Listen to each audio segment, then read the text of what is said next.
This video was sponsored by Enhance, Elbilmek, a bit planner, Kempower and Bilkomponenter. Yo, what's up? Do you guys remember Hongqi? The big Rolls-Royce EV, right? Well, they're out now with a more affordable version of it. More updated, more modern, faster charging. This is E-HS7. It's actually quite big. It's almost 5 meters long.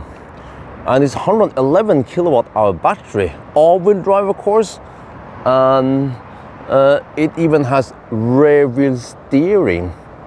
So let me show you now. Okay, door handles, that will be illegal in China soon. But you see, plenty of space. Actually, I'm sitting behind myself now. Look at this. This is massive. And then in the trunk, let me see if I can get this to work this time. You do this? Yeah, look at that. Huh? You don't have to wonder where you're supposed to kick. Just look at the light there. Follow the light. So, okay, well, let me see. Well, there's subwoofers down here. I'm gonna test the sound system also. The trunk is not that big maybe, but it's still okay size. And this test we're gonna find out how thirsty this beast from the east is, because the big brother E-HS7 was quite thirsty, but it was, you know, maybe not optimized for EV. This might be better. And we actually have, let me see, I'll show you here.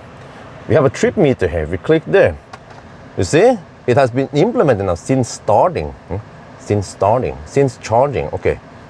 And then we have the total there. So I'm kind of running out of time, plus that we don't have to test too long. So I will only take a little loop from here to Minnesund. There, and back again. Wait, do we see traffic here? No. Okay, because there's some roadworks here, so I want to avoid it. Okay, anyway, how warm is it outside? It's white. It doesn't show here, it doesn't show here, but you can do this, and then you have the weather app. And you can just look at the weather. It's 17 degrees Celsius. Yeah, it just turned hotter now. It was 16 earlier, huh? Okay, before we go, I put the car in custom mode. This button here will switch between, okay, mode eco, comfort, maybe have air suspension, sport, 619 horsepower, you know, some 770 newton meter torque, off-road, custom. Yeah, in off-road mode, we have around 25 centimeter of ground clearance. It's crazy high. I'm gonna use eco mode then. Try to save juice. E-CAS lowering. What the heck is E-CAS? Okay, before we go, we have to disable some annoying stuff. Intelligent speed limit off. Yes. Wait. You have to be in. Okay. Driver attention warning off. FC off. I don't remember what heck it was, but you want to keep LKA off. That's not lane assist, by the way. Lane assist really bad here. ELK, the emergency lane keeping off. Okay, now we're good. Okay, check this out. That's the rear wheel. When I turn the front wheel, look, 8 degree. Huh? It has amazing turning circle despite being almost 5 meters long. Oh, we're on the move. We have to cruise at 125 kilometers per hour to match 190. Huh? What the heck, man? And then increasing by 1 here is really hard. You have to use these haptic feedback buttons here that doesn't respond that easily to your request. So you have to press and hold, and then no, that's too much. There, yes. And then the auto steer is just all over the place, really. Especially if I disengage auto steer. Wait, do this, and then I re-enable cruise control, and then when I re-enable auto steer, it tends to pull to the right. Wow. Okay, let's just finish it. Well, 100. Okay. Let's just go for 125 then. Wait, no, come on. Okay, there. No, that's 100. Okay, 120. No, up. There. Okay, we're on the way back now, but we ran into Elephant Redden. Oh, okay, I need to compensate for this by going a bit faster. And then the bus is going to camp the left lane until it passes past all the trucks also. He's not gonna move out of the way yet, so okay, let's go a little bit faster and towards the end, otherwise we get a nicer, lower result than it should be, especially for a short loop like now. But I was trying to show you,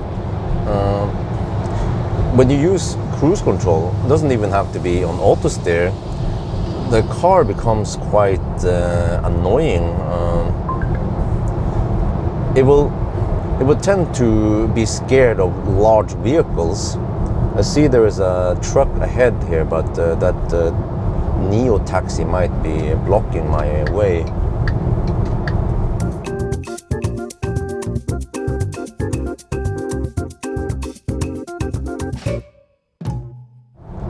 Okay, you see, it slows down. Oh, it slows down like a lot, and then it speeds up again. It's doing this by itself. I'm not trying to take over anything. I'm just showing you what happened. It's totally random. Sometimes it can hammer past the trucks. Sometimes it slows down even more and then just drives side by side with the truck. It's super annoying. You can of course not use cruise control and then this won't happen. But it has an okay ride. But I feel like it's not on the same level as, for example, the Seeker 7X. And then, yeah, in terms of comfort and maybe soundproofing, but I mean, it's still pretty good. But I mean, it has a big battery, you know, it kind of competes against Polestar 3 or, well, EX90 is a bit bigger. But Polestar 3, you know, 111 kilowatt hour battery also. But this costs roughly half of that, 600k NOK only for all this stuff. Yeah, so there's got to be a catch, right? Yeah, well, that is in the software and some of the weird design in this car. Again, dude, come on. Yeah, why is it driving? The path is clear, and the truck is not moving over the line or anything. Wow, this is the hard talk car. I never experienced it that bad. Okay, come on, go. Yes. Suddenly it decides to go. It more or less renders cruise control useless because it does this all the time, and there will be trucks or even cars with trailer, or even passenger cars that this car would suddenly brake for. I'm not sure if this test is valid because it slowed down so much many times. Whatever, just have to take the result here with a pinch of salt then. Alright, consumption was only 272 watt-hour per kilometer. Let's round it up to 275, right, to be fair. Yeah, if I would retest, I would probably get a little bit higher consumption. Okay, let's see about 90 test then. And then to reset the trip meter, unbuckle, exit the car,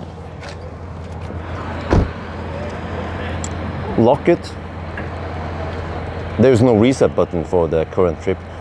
And then unlock it. And then once you get inside, we can check.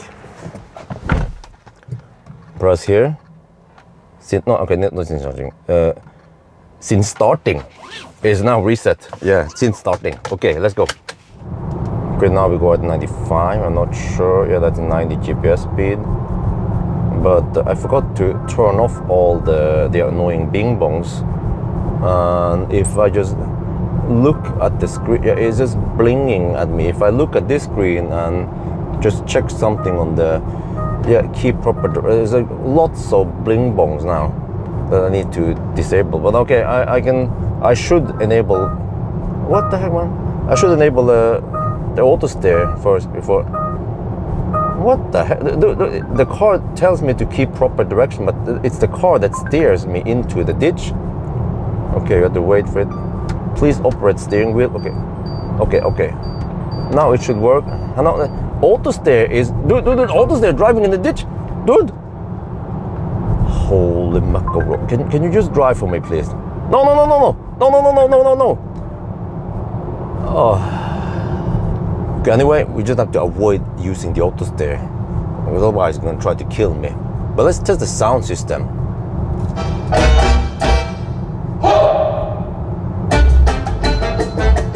Well, there's some bass here, it's deep, nice, some details, but I feel like it's not that high level of detail. It's kind of muffled in the mid-high tone, and the bass is a bit boomy and actually overwhelming.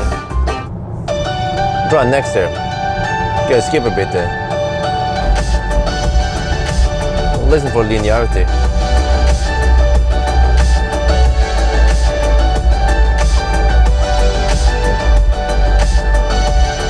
Yeah. Bass is non-linear, has some peaks probably around 80, 60 hertz.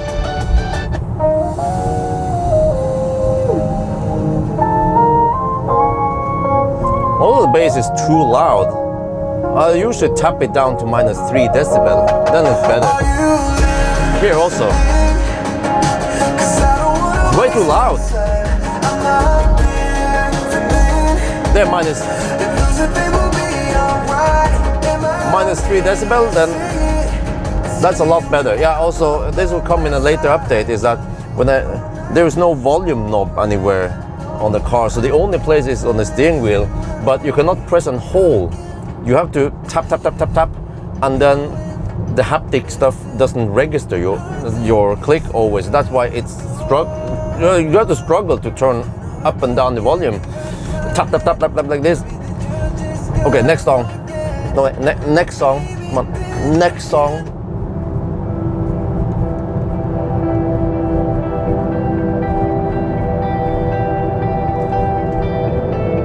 Okay, now we're gonna listen for some rattling in the doors. I'm gonna skip a bit.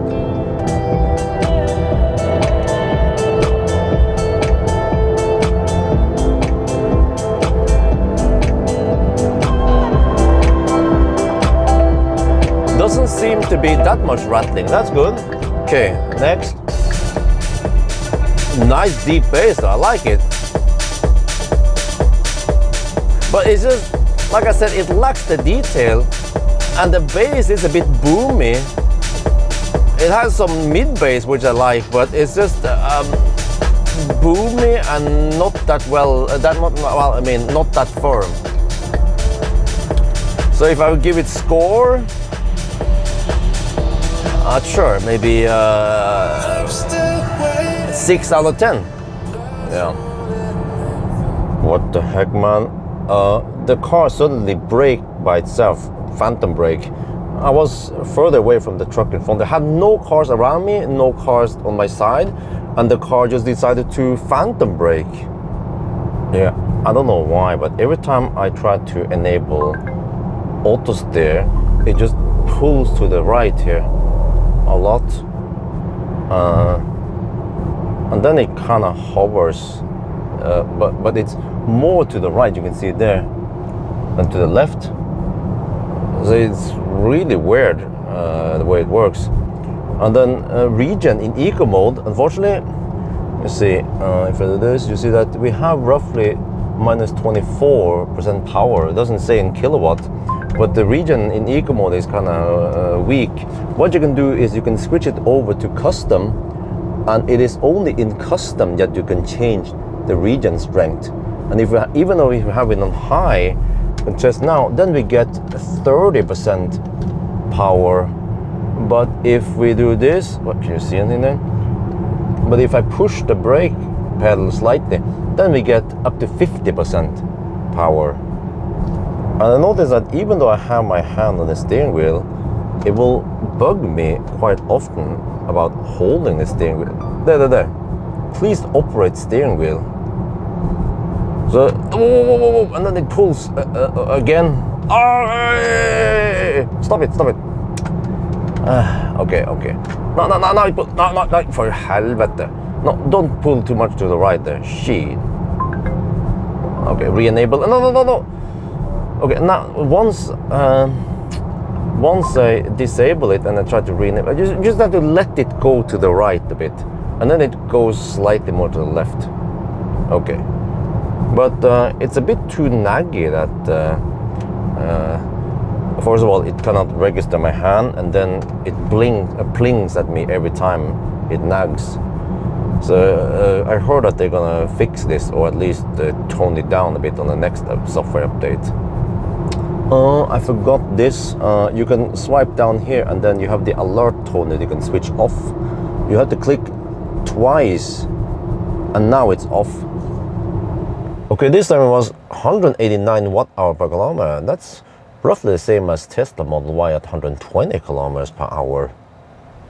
Okay, let's check the weight. Front axle 1220. Okay, that's not too bad. The whole car 2660. Okay, so it's more rear heavy. Well, that makes sense. The most powerful motor is in the back. Well, we're back home. I already measured the battery capacity, so I will just use that number. It was doing 1,000 kilometer challenge. I'll show you a little bit more of the car. You have HVAC controls here. You see electronically control air vents. I like it. And then, yeah, you can also maximize the navigation. It has navigation, that's good. And then here we have a bunch of car settings. Yeah, so it's just kind of small screen for what I'm used to nowadays. But I know this is just some kind of game. You can flip a coin and something, I don't know. But the screen actually is like this, you know. And then there's also a down swipe here. You can customize it. But yeah, so it's like, wait, I have to go back here. So it's similar to the BMW Neue Klasse iX3, where you have, how was it, that screen, I don't remember. But I need to show you guys something here. This mirror is freaking huge. I'm not sure how to illustrate. You see, if I just spread my fingers, I can fit in here. But here is a more normal side mirror, and you see it's smaller. If you see it there versus there, maybe that's why the car is so thirsty. It has freaking huge side mirrors. You can see the difference here. So during 1,000 kilometer challenge, I measured that we have 101.8 kilowatt hour, and because we hammered it, I expect there was maybe 1 kilowatt hour loss versus if I would drive slower. So then I extrapolate that it becomes 102.8 kilowatt hour. And then the range here, well, I mean, it's slightly worse than some of the other car in the same, well, not sure how to put this, maybe in the same size class, yeah, like Q6 e-tron. But price-wise, this is more like a Model Y, you know, so yeah, I'm not sure what else to say. It's just the battery is big, but the car is kind of thirsty, even though the measurement might not be perfect today. So then the range is still okay. Yeah, I'm not sure how to say this, but it's okay.